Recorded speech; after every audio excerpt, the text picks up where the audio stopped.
Seja bem-vindo ao RTV Notícias. O governo que tomou posse ontem promete aumentar os rendimentos das famílias através da reposição dos salários da função pública, do descongelamento das pensões e da redução de impostos, de acordo com a proposta de programa do Partido Socialista.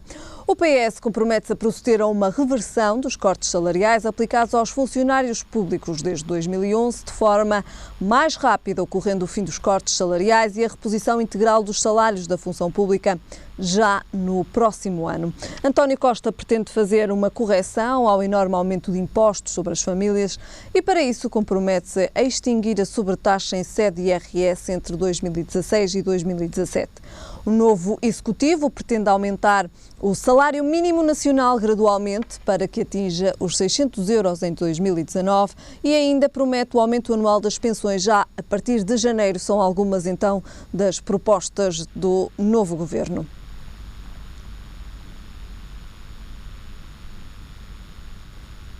O prazo para as autarquias aprovarem o desconto previsto no Orçamento de 2015 só termina no final do mês, mas 207 dos 308 municípios já anunciaram que vão avançar com o desconto, que varia entre os 3% e os 20%. Cerca de 2/3 dos municípios portugueses aderiram à medida aprovada no último orçamento. Em 207 concelhos do país, as famílias com filhos terão um desconto no imposto sobre imóveis. Concelhos com muitos habitantes, como Porto, Vila Nova de Gaia e Sinta, não aprovaram este desconto no IMI. A Associação Portuguesa das Famílias Numerosas defende que o desconto não apresenta nenhum benefício. Considera tratar-se apenas de uma questão de justiça, pois uma pessoa que tinha uma casa maior era automaticamente considerado que tinha um luxo e que tinha que pagar mais tributação. Considera então as famílias numerosas que é um ajustamento que não constitui qualquer benefício e é apenas um tratamento de equidade e justiça.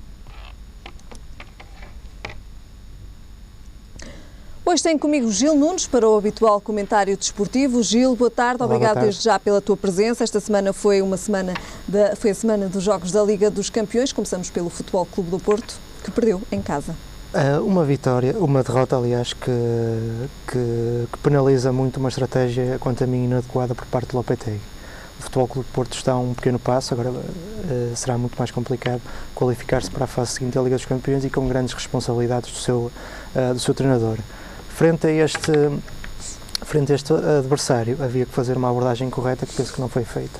Ou seja, eu traço-te paralelo com aquilo que sucedeu, por exemplo, num jogo muito semelhante com o Portugal-Dinamarca, em que Portugal precisava de um ponto para se qualificar. Fernando Santos, que é um treinador astuto, montou uma estratégia em que a Dinamarca muito dificilmente marcaria um golo, porque os equilíbrios da equipa estavam garantidos quando Portugal perdia a bola. E assim sucedeu. Obviamente que isto não é uma ciência exata, mas havia uma grande probabilidade de tal suceder.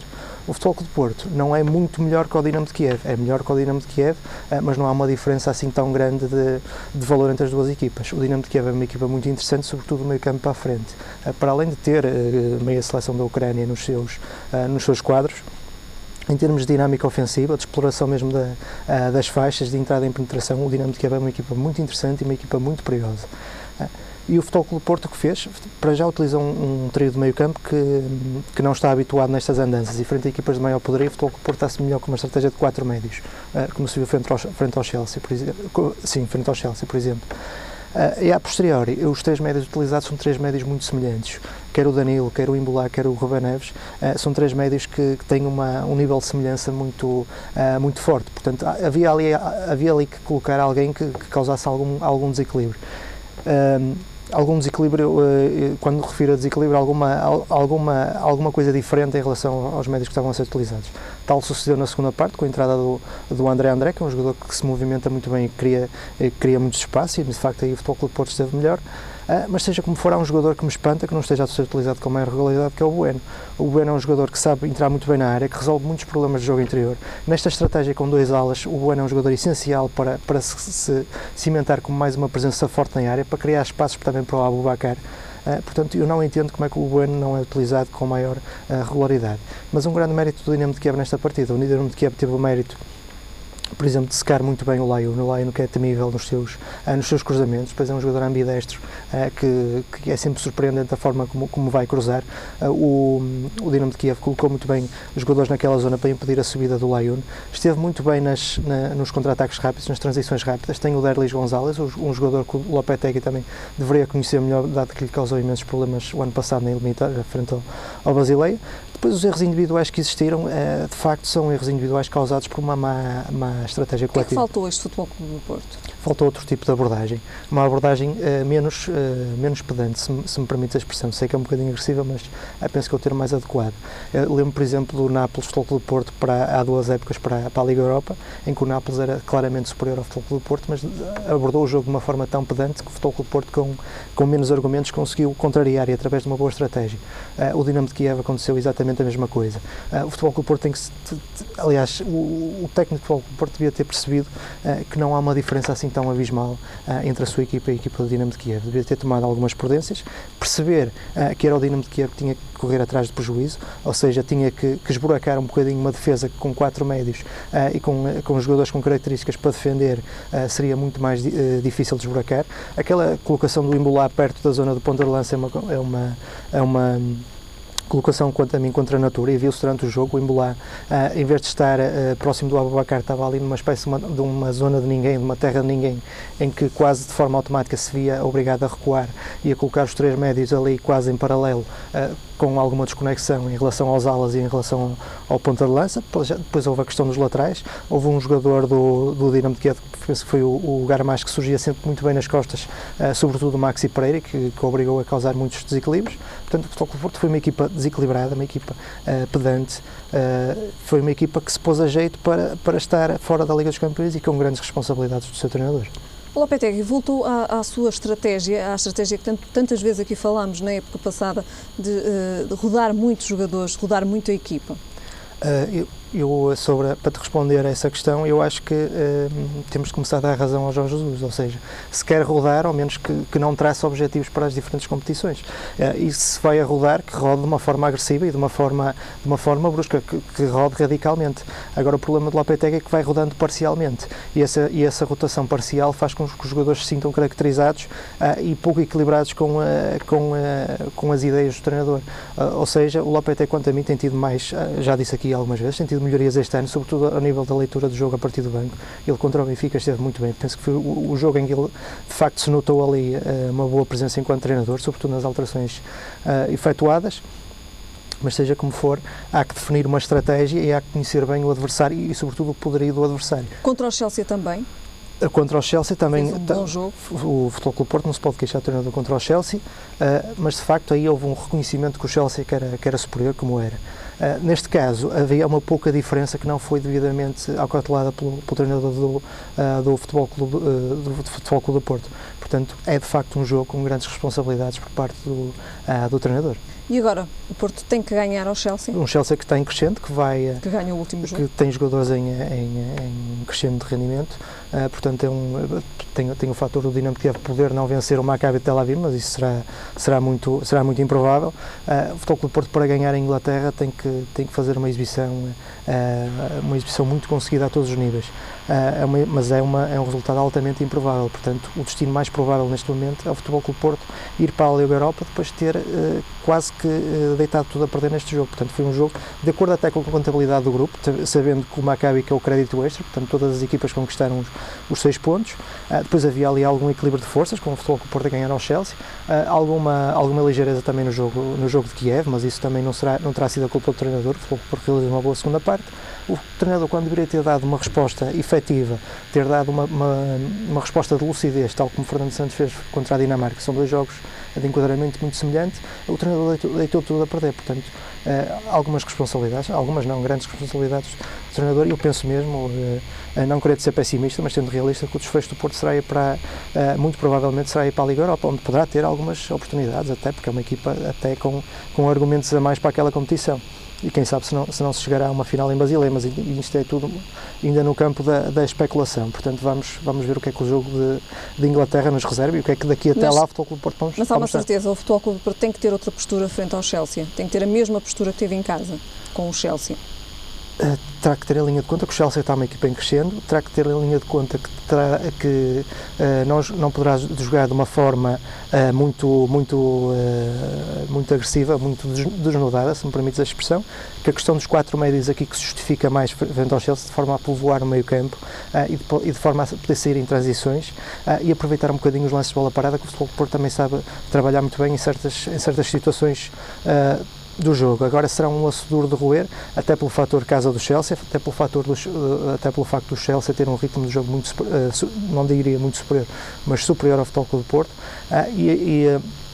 pelas cautelas defensivas, o Chelsea, pelo que eu tenho visto ultimamente, não está tanto naquele jogo de profundidade para o Diego Costa, aquela dependência que existia desses jogadores, sobretudo os médios estão em crescendo, vão ganhando confiança, vão criando situações de 1 contra 1 que são difíceis de contrariar para qualquer equipa, portanto o Futebol Clube do Porto agora terá uma tarefa, terá que se qualificar, como todos esperamos, terá que ser mesmo no limite, e quando de facto o cenário apontava para uma qualificação tranquila, portanto são erros que se lamentam, que de facto colocam um bocadinho a continuidade, não diria a continuidade de Lopetegui, mas apesar de algumas melhorias registradas este ano, de facto verifica-se ali alguma periclitância que não é abonatória para um treinador de um grande, que deve ser indiscutível, a sua qualidade deve ser indiscutível e deve dar respostas indiscutíveis, e o Lopetegui de facto não as está a dar. Muito bem. Falamos agora do Benfica, que empatou com o Astana. O Benfica empatou com o Astana. Eu não gostei do Benfica a defender, sou sincero, vi o jogo, os 4 jogadores muito distantes uns dos outros, pouca compensação por parte da linha média recuada, houve ali alguns erros individuais que possibilitaram com a Astana, que é uma equipa que empatou contra o Atlético de Madrid e contra o Galatasaray, ou seja, não é um reduto fácil, o Benfica acaba por obter um bom resultado, fruto dessa alguma deficiência defensiva que o Benfica tem vindo a surgir. O Lisandro teve uns furos abaixo daquilo que poderia se ter exibido, aliás até deveria ter sido expulso na primeira parte, fruto daquela obstrução que realizou ao avançado da equipa do Astana.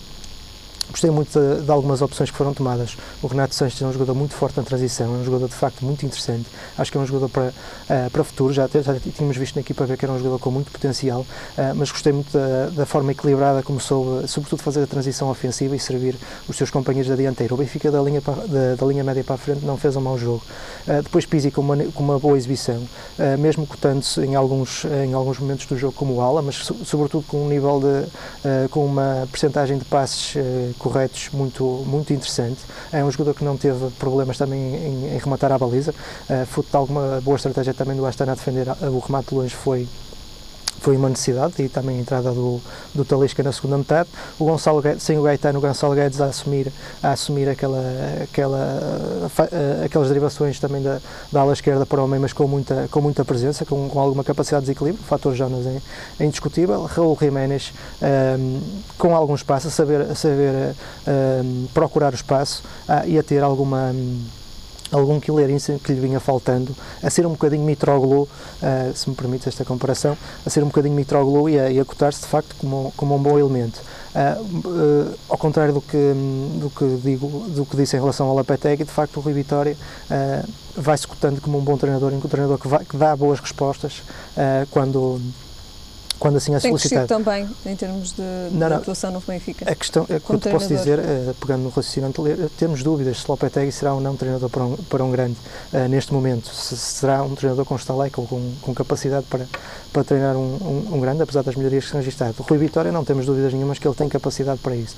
Ele pegou num 4-4-2 puro que não se revelou muito eficiente, o Benfica não fez um bom jogo, o Benfica teve falhas defensivas graves, mas seja como for, depois conseguiu equilibrar a equipa e fruto das alterações também colocou. A entrada do André Almeida para o lado direito foi uma entrada muito bem conseguida, de forma a compensar um bocadinho alguns erros e algumas faltas de subida por aquele flanco. A entrada do Talisca também foi inteligente, de forma a criar algumas zonas de tiro e obrigar o Astana indiretamente a dar espaços, e o Benfica a conseguir um bom resultado que lhe coloca nos oitavos de final da Liga dos Campeões. Portanto, o Benfica não tinha que facilitar, não facilitou, qualificou-se.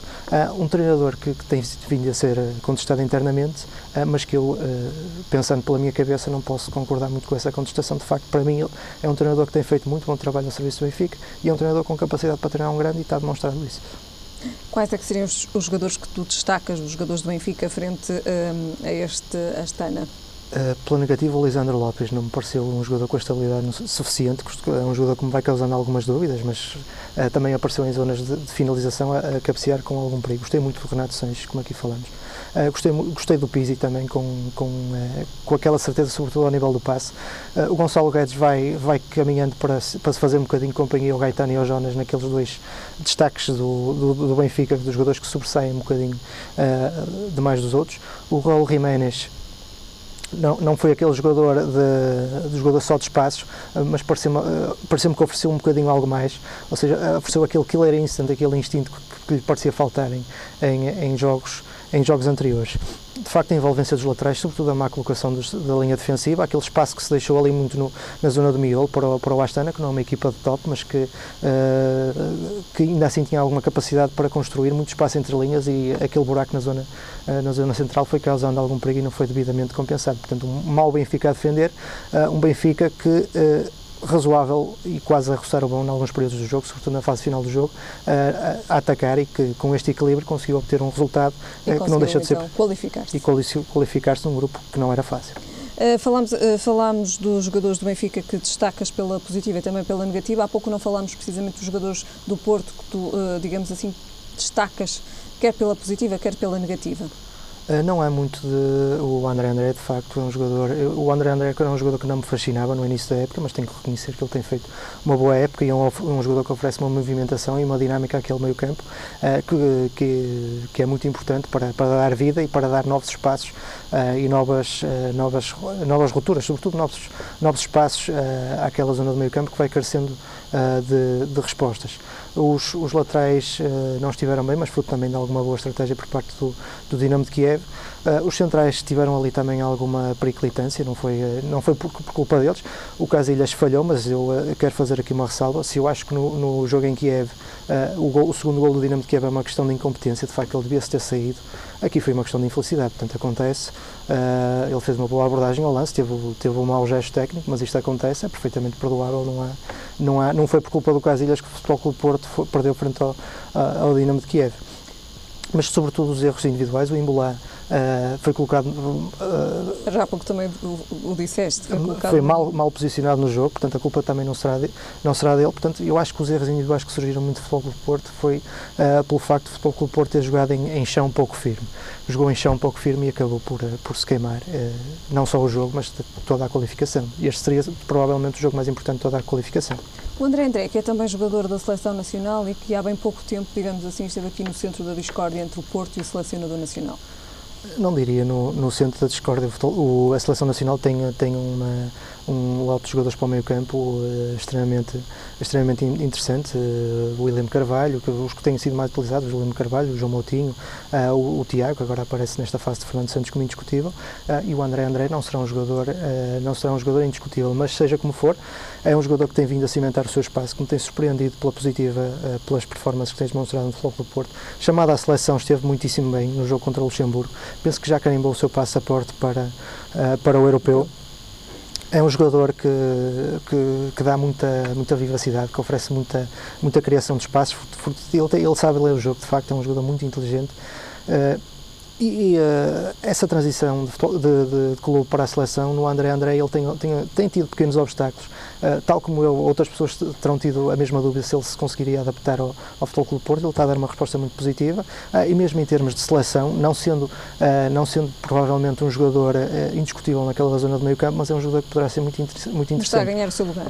Faço a comparação, por exemplo, com o Rubén Amorim, que acho que foi um jogador muito pouco valorizado durante os anos que teve no Benfica, mas era dos jogadores mais inteligentes a perceber o jogo e os jogadores mais inteligentes a equilibrar o jogo do Benfica, e por isso era por isso, quanto a mim, que era tantas vezes chamado à Seleção Nacional, para além de oferecer aquela versatilidade e aquela ocupação vasta de posições que lhe faziam ser um jogador que, não sendo um jogador particularmente dotado em termos técnicos, mas era um jogador com uma inteligência muito acima da média.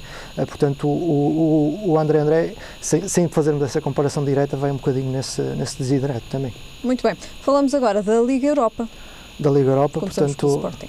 Começamos pelo Sporting. O Sporting o Sporting que se vê nesta fase da época teve aquela fase que estava mais em baixo, teve uma resposta soberba frente ao Benfica na Taça de Portugal, em que foi claramente superior, e agora que frente ao Lokomotiv deu outra boa resposta. Portanto, o Sporting parece estar em crescendo novamente, não por uma grande revolução tática que tenha sido feita, os padrões de jogo acho que se enquadram àquilo que foi definido por Jorge Jesus no início da época. O que eu acho que se vê é muito uma rotina muito maior por parte dos jogadores.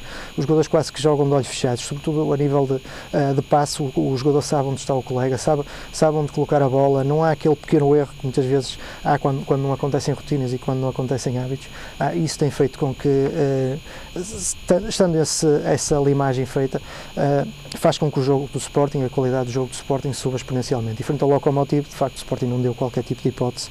Foi uma vitória justa, uma vitória que, mesmo apesar de ter sofrido os golos no período inicial, fruto de uma falha defensiva, o Sporting nunca perdeu a sua qualidade. O Mateus Pereira e o Gelson muitíssimo bem no jogo. O Monteiro a fazer um jogo muito bom e a levantar dúvidas sobre quem deveria ser o parceiro do Slimani na frente de ataque. O Monteiro vai ganhando pontos, mas seja como for, acho que ainda assim a solução de Teo Gutierrez não é uma solução descabida de todos. Um Sporting que parece mais uma vez em crescendo e que se assume de facto como um grande candidato ao título. Agora vamos ver até que ao título nacional, que é o seu principal objetivo. Na Liga Europa vamos ver como é que corre o último jogo frente ao Besiktas, que de facto é, como o Jorge Jesus disse, a segunda melhor equipa do grupo, atrás do Sporting, e penso que mesmo assim o Sporting terá condições para se qualificar, mas vamos ver quais são as opções que o Jorge Jesus vai tomar nesse jogo, se vai colocar toda a carne no assador ou se vai colocar apenas umas febras e não colocar todo o Sporting na sua máxima força. Mas eu penso que ele deverá mesmo colocar toda a carne no assador e usar todos os seus recursos para vencer este jogo e para se qualificar na Liga Europa, que de facto acho que o Sporting consegue. Muito bem, falamos agora do Braga. O Braga qualificar-se para a segunda fase, o Braga que entrou no jogo praticamente a perder, o Braga que registrou uma dinâmica ofensiva bastante interessante, muito bem o Rafa a fazer dos melhores jogos da época, de acordo com aquilo que eu vi, a causar muitos desequilíbrios em torno da velocidade, mas está um jogador agora mais confiante, sobretudo na forma como dribla e como faz aquelas acelerações que lhe são características e como aparece muito bem as zonas de tiro. O Braga muito sólido a atacar, mas também muito sólido a defender. O Ricardo Ferreira parece ter pegado no destaque, apesar da lesão, aproveitou muito bem a lesão do André Pinto para se cimentar naquela linha defensiva. Apareceu o Cris Lano, que é um jogador muito interessante, um jogador do último toque extremamente interessante, apareceu no segundo golo muito bem. O Braga que era superior ao seu adversário, a confirmar isso mesmo, e com uma campanha calma na Liga Europa, onde não estava num grupo, não era um dos grupos mais complicados da Liga Europa, mas também não era um grupo que permitia grandes facilidades. O Braga a estar muito bem e a qualificar-se com todo o mérito. Passamos agora se calhar ao Belenenses. O Belenenses, de facto, eu farto-me de elogiar o Belenenses, mas o Belenenses tem estado, de todas as equipas que temos visto, é a equipa que tem dado passos acima, que tem tido aquela capacidade de superação para eliminar adversários de maior poderio. O Lech Poznan é campeão da Polónia, é um adversário que causou muitos problemas. O Belenenses esteve muito bem no jogo, muito bem o envolvimento dos seus médios, alguma infelicidade, o Tiago Silva falhou um penalti, o Belenenses sempre a não deixar de atacar, a não deixar de acreditar, a faltar-lhe algum poder de fogo para causar desequilíbrios no último reduto. Posteriormente com o Cuca isso foi devidamente compensado. O Belenenses ainda tem uma resta de esperança de se qualificar para a fase seguinte, tem que vencer a Fiorentina em Itália, e isso não será propriamente tarefa fácil, mas todos os elogios que possam ser dados à equipa do Belenenses são poucos. Eliminou um Gotemburgo que era superior ao Belenenses, eliminou um Altac em condições difíceis, mas aí o cenário de dificuldade não estava muito definido, foi vencer ao terreno do Basileia, estou a ver aqui se me recordo todos os resultados do Belenenses na Liga Europa, mas todas as suas exibições foram conseguidas. Perdeu os jogos que tinha que perder, contra a Fiorentina não tinha grandes hipóteses, que frente ao Basileia foi penalizada por uma grande penalidade, algo infeliz. Portanto, é uma equipa que, apesar de não ter um grande leque de soluções, sobretudo a nível de banco, que façam dar mais abrangência ao treinador quando aquele 11 não está muito definido, mas é uma equipa que tem tido uma capacidade de superação notável. Portanto, todas as equipas portuguesas têm estado nas competições europeias, penso mesmo que o Belenenses é a equipa que se deve dar mais parabéns e mais destaque, porque de facto tem sido absolutamente brilhante aquilo que o Belenenses tem feito. Gil, estamos praticamente a terminar este comentário, ainda temos mais 2 temas. Vou-te pedir para sermos céleres a falar do rescaldo da Taça de Portugal.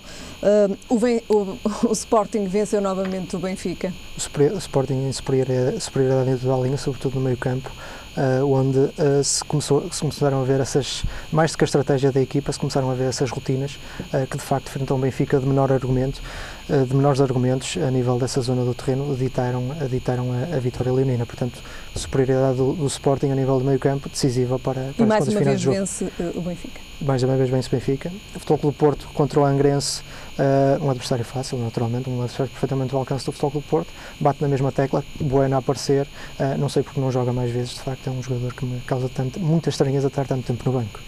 Depois, fazemos agora a antevisão da jornada.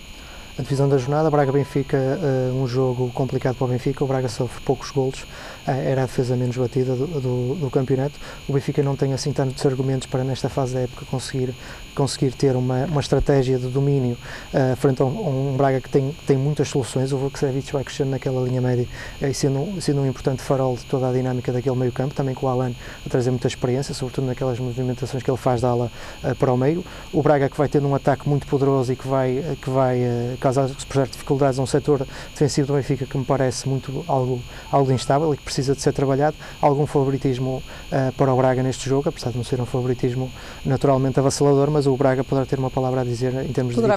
Poderá vencer o jogo. Futebol Clube Porto contra o Tondela, o Futebol Clube Porto quanto a mim terá algumas... É claramente favorito.